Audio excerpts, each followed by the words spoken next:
Well, again, the sequel, sound of Richard Shoulder. Enjoying the on-line concourse stage by the fantastic Bizzarrini continuation 5300, a famous race car. Unmistakable sound of V8 power now, and we're joined on stage here by Julian Jenkins, who's Chief Commercial Officer for Bizzarrini, and Simon Busby, who's been driving the car. Hello Simon, you're having fun now. Making a lot of noise. Chief Marketing Officer for Bizzarrini, and as you say, we're joined here on stage with the 5300, which is based on the original car, conceived by Giotto Bizzarrini. We will talk a little bit more about Giotto Bizzarrini, I think. Would you like to step in there at that point, Richard? I'd love to. Well, Mr. Jenkins and I know each other from previous companies. We've worked together. But no, we've run into each other in the Bizzarrini days. And I know how excited you are about what's been happening in these last few years and what's to come. So tell us the status of this car, and then we're going to start to talk about what's coming next as well. Yeah, thank you, Richard, and delighted to be here, and of course delighted to bring the 5300 GT Corsa Revival.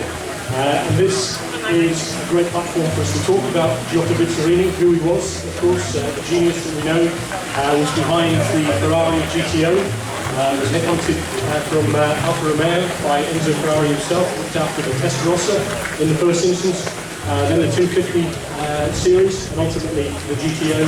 Before there was the Palace 2, which I'm sure many people would be mindful of, where he left with a number of others and actually went into consultancy. He did the first mid-engine Italian sports car, the ATS, before he then went to Lamborghini for Ferruccio and actually designed the first V12 Lamborghini engine, which was all the way through to about 2010, the cars. Subsequent to that, it was with Iso Rivolto, and then in '64 he set himself up in business, and this was the output of that, which is probably his most famous work, the 5300 GT, both in Strada and then this in Corsa. And this was the car that we've chosen to make, which is the Corsa derivative. This is a car that raced at Le Mans in 1965, came ninth in its overall and first in its class. And because we have the original authentic blueprints for the car, we've been able to build this car from scratch really, also sourcing a lot of the original components for the car. So this is as authentic as we believe the car would have been at the start line for 1965. As you say, I mean, Giotto Bizzarrini was a wonderfully talented engineer. He spent many years working with Ferrari, but left slightly unhappily with a number of others in that Palace Revolt, and he was, as you say, Julian, largely responsible for the design of one of the greatest sports GT cars of all time, the Ferrari 250 GTO. But what was really particularly interesting about this car is it really became a front mid-engine design, because it's got a V8 power, but it's set right back in the front area of the car, in fact halfway into the cockpit, making it quite warm in there, I think, at the time. You can see really where the hump for the car is back here. And I think that mid-engine, front-engine, even weight distribution was his great skill and what made this car so wonderful. Well, you're absolutely right. It goes a little bit beyond that because, of course, with that front mid, you'd expect it to be 50-50, but actually it's about 26 mil off to the left to compensate for the driver as well. So when we built the car, we knew it would be good. We put it on the scales. Believe it or not, not only was it 50-50, it was 25% on each corner. And that is quite remarkable 60 years ago without all the modern technology that we have today. The car, again, we had the car at Star Historics recently, second fastest lap, so again, just proving that over time the competitive element is still very much there. And there's clearly a demand for revival cars, looking at these fantastic designs, revitalising the brand, and I suppose there are a few differences between this particular car. You've stayed very authentic to the original design, but added some modern touches into the body. I believe is fiberglass as opposed to steel or aluminium as the originals. A few but the chassis design is largely the same. Absolutely, it's a tubular steel chassis, welded chassis, a framework chassis. The body actually is the interchange, which was glass fibre in its day, now is carbon fibre, which we think is appropriate for the Giotto. I think would have approved using the latest materials. We took the fuel tanks out of the side, so of course in the day we had the side fuel panniers, not a great place for fuel tanks, so we've actually integrated those into a fuel cell, FIA fuel cell at the back. It's got an FIA 6-point roll cage, seats and extinguisher system that's also built in. Other than that, the car is from the drawings and authentic to the original design. And sadly, Giotto Bizzarrini left us earlier this year in May. He did, May the 13th, sadly, but 96 years old, but he achieved an awful lot in that period of his life. Absolutely. I'm just looking at people, you were talking about the mid-engine front engine, but it didn't take away the nose. So you still have a long nose effect on it, which presumably gives it astonishing aerodynamics, especially on the track in those days. But there would be a temptation, you don't need all that space to shore up the nose, but you're not, he didn't do that. Well, I think it's a good point, actually. It's something that I missed in just his life, but of course he was also responsible for the bread van. The Ferrari bread van, and that probably is one of the most recognisable cars, but it's also the most exaggerated work in terms of aerodynamics. And so he took all of his learnings from his time with Ferrari, with Alfa Romeo, and through ISO as well, and that's what you see in terms of the culmination of all of that to really give you a definitive aerodynamic shape, which clearly a car that set 189 miles an hour on the Molsheim Straight in 1965 just proves how competitive and how quick it was. And this is the 5.4 litre V8 that it's this, because they made it 7 litre as well, I believe, or 1 or 2.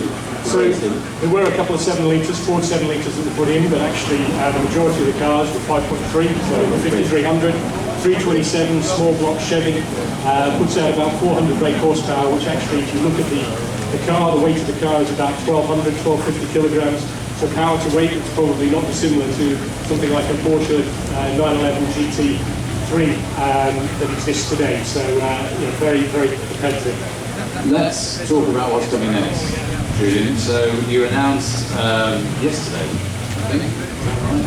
We did. That in February, you showed a glimpse back in February, but now you've told more details about the car that's coming early to 2026, the Giotto. Tell us more about that. So the Giotto, obviously named tribute to the founder, Giotto Bizzarrini, but 6 months after we showed the first glimpses of that car, we're delighted that yesterday we did actually share some of the first full images of the car.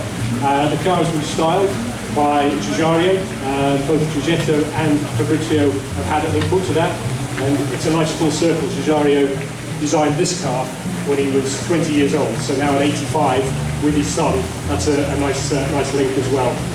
But the new car will be powered by an all-new exclusive to Bizzarrini V12, normally aspirated engine that we're partnering with Cosworth to develop, and that will be mid-rear position in the car. So we've got the images, we've got the partnership, work is well advanced. The car will be launched at first deliveries in 2026, with first testing of cars next year, but we're very excited about that program. But this car gives us the link for the history and the platform to tell the story for the future. So Julian, this is a track-only car, to my understanding. This is Giotto, it will be road legal? Road legal, fully regulated, left and right-hand drive worldwide. Right, okay, so quite a step forward in that respect.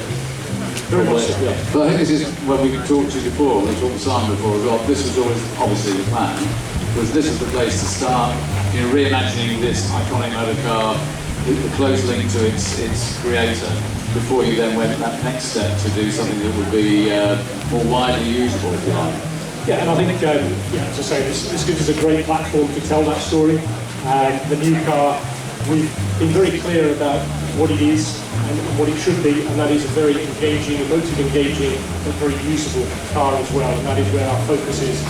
The car will clearly be very capable in terms of speed, top speed and acceleration, but we also want to make the car enjoyable, comfortable, and something that a driver, passenger would be delighted to be in, and also to step out of at their favourite location. We know where the styling is happening, but will the creation, the manufacturing be in the same place?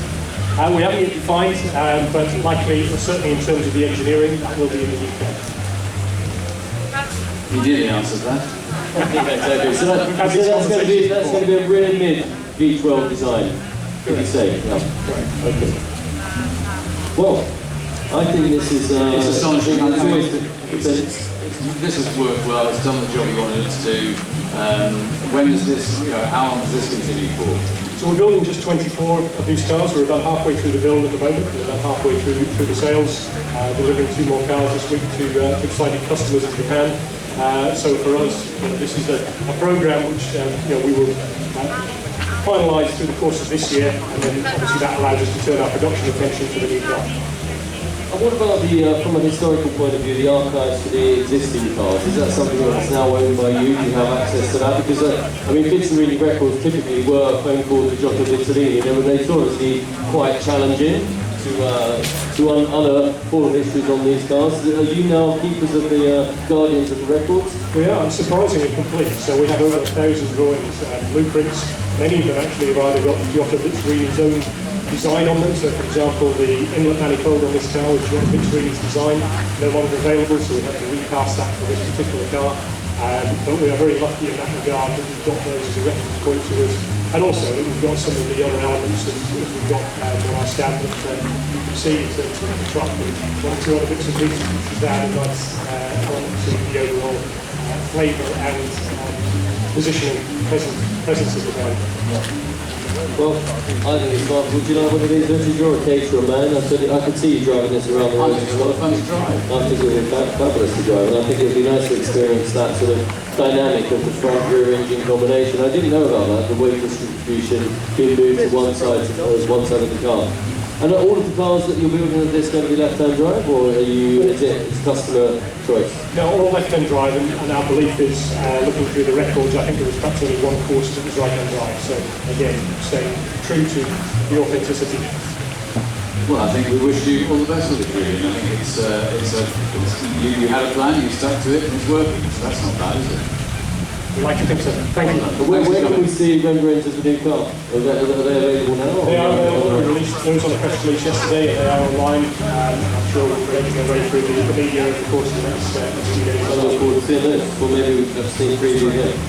And congratulations on your promotion on the 1st of November. Thank you. Thank you, Chris. It gets even more important on the 1st of November. CEO. Be nice to. Julian, thanks for coming. Simon, thank you for bringing it. Fire it up. Let's go. Thank you.